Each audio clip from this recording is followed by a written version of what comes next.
All of us are searching, knowingly or unknowingly, for enlightenment, truth, and harmony in our lives. This program, hosted by Dr. Gregory Penn, will help you aspire to a more fulfilling and rewarding life.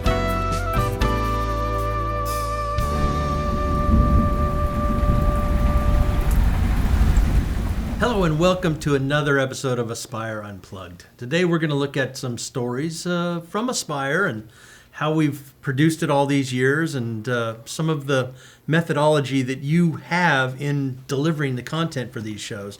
First thing that comes to my mind is, you, when you're delivering takes, you have just this stream of consciousness and you don't put any ands, uhs, or any flubs into it. Mostly we get all of your stuff done in one take. Even when we would walk through all those locations. Jungles and yeah. Deserts and you name deserts. It. Yeah.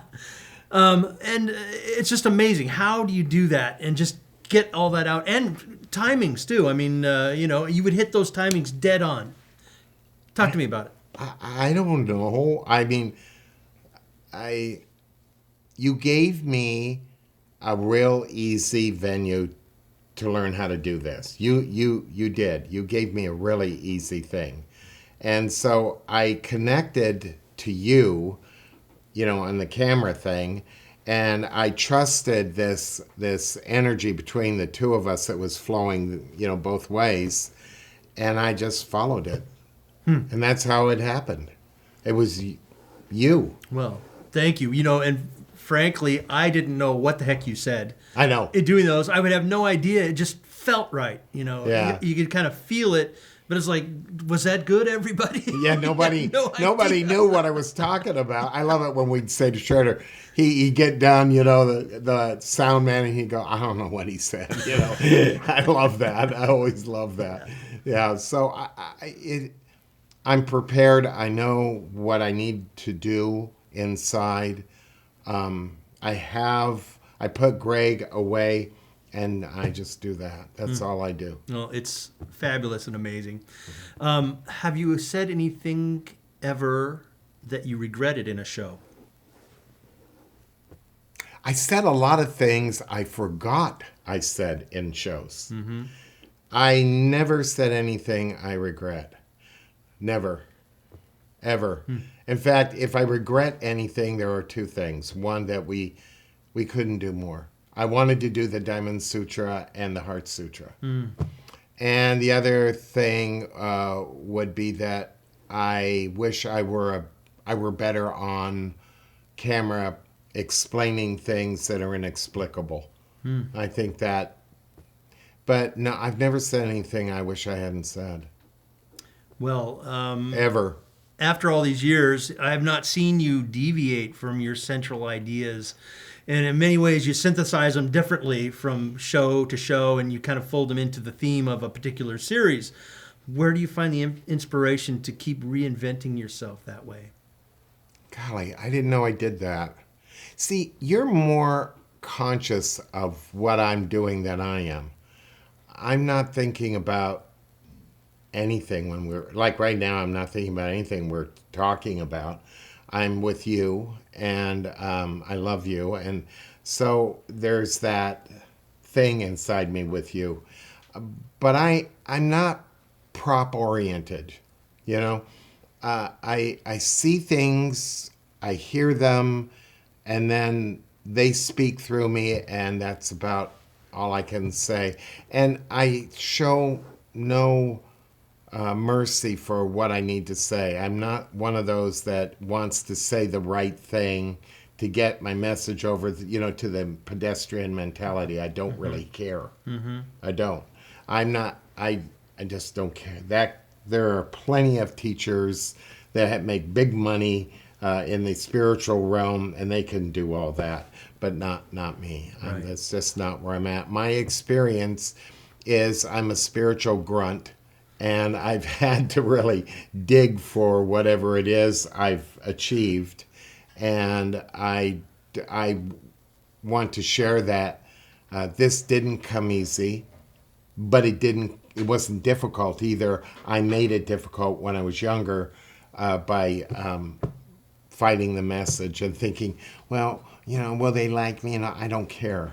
I don't care. That's why we did the series, Nobody Likes You Anyway. Right. No matter what you do, they don't like you.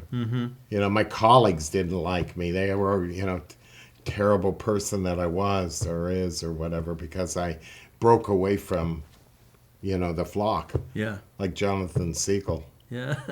Well, like I said, I see you just finish a take and you're like, well, that's done, And usually if we have to do another take or something, it's because something technical happened or we screwed something up. Or I walked off camera. And you're like, or off the cliff.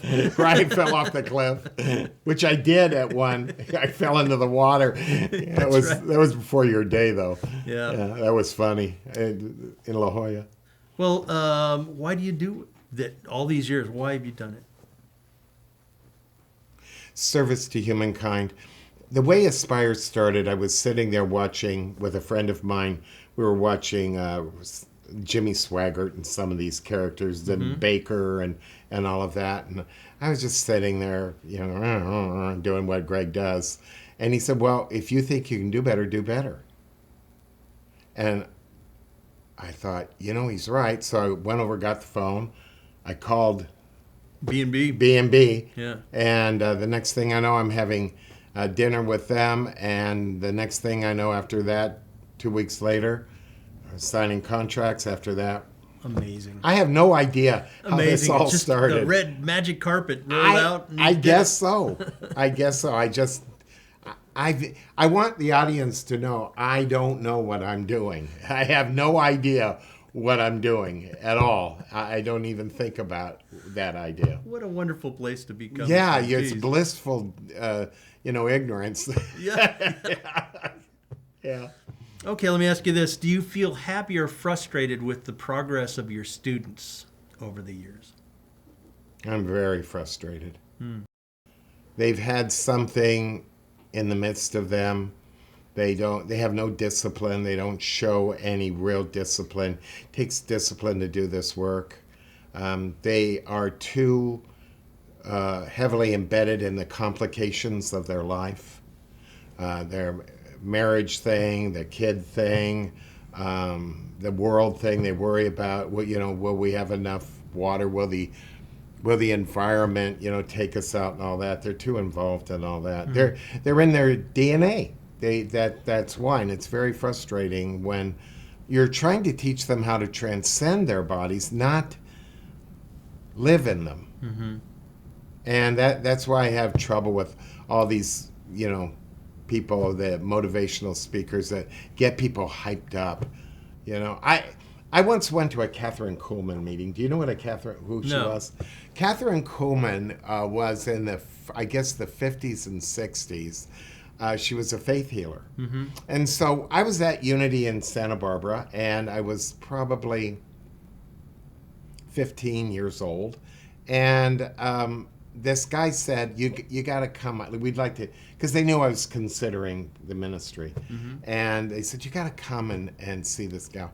So I did. I went, and it was just, it was at the Pantages Theater, and all of these people, flocks of people, and sick, And so she was a faith healer. Okay. And she'd call these people up on stage, and they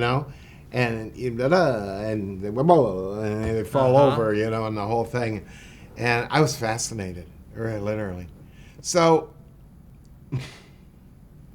I'm in the bathroom, before we left, and in comes a couple of the people that were on stage, and they were back in their wheelchairs. Okay. And I looked at that and I went, it didn't stick. It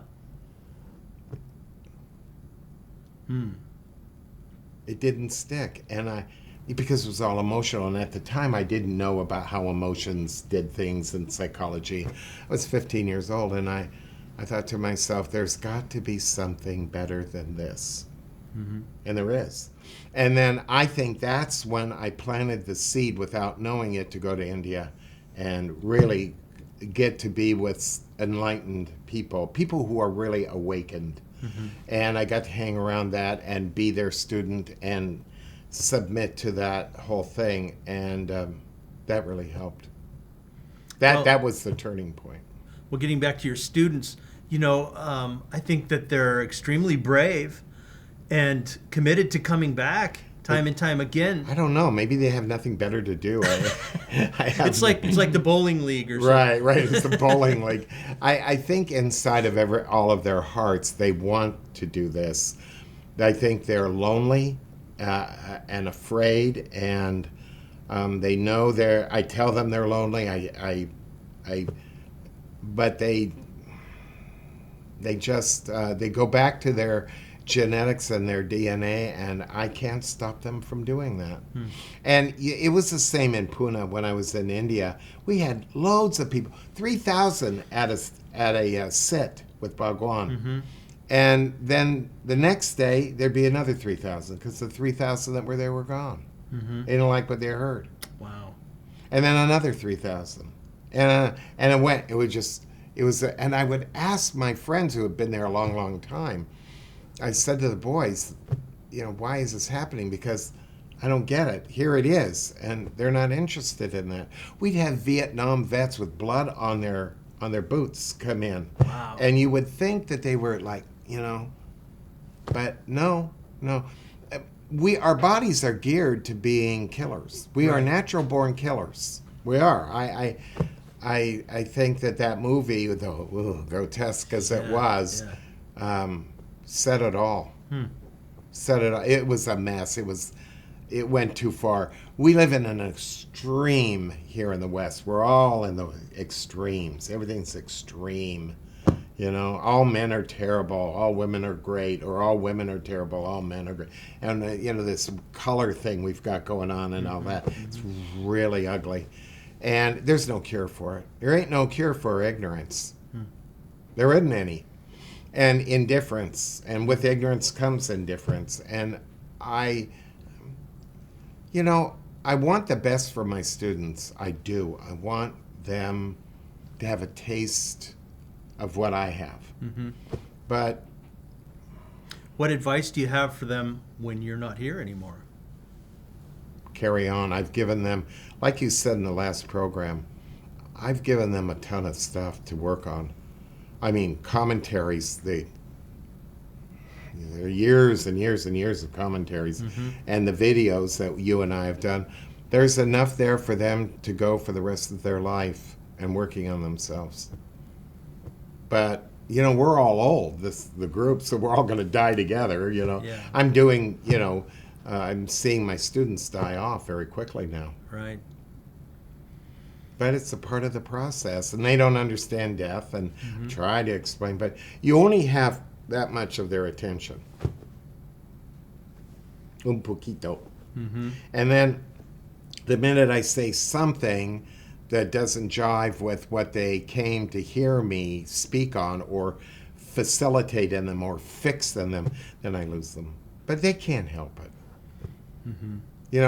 Here's the way I look at myself. I'm Johnny Appleseed. And I'm just planting apple seeds everywhere I can. And one day there'll be fruit there. And that's the way I look at my life. That's beautiful. It's the way I look at it. Yeah. Well, everybody, there's only one more episode of Aspire Unplugged after this, and be sure to catch it. It's going to be very controversial. It is, I guess. It's going to be bittersweet, too, I'm afraid. Yeah. My last program. Thank you so much. My honor, baby boy.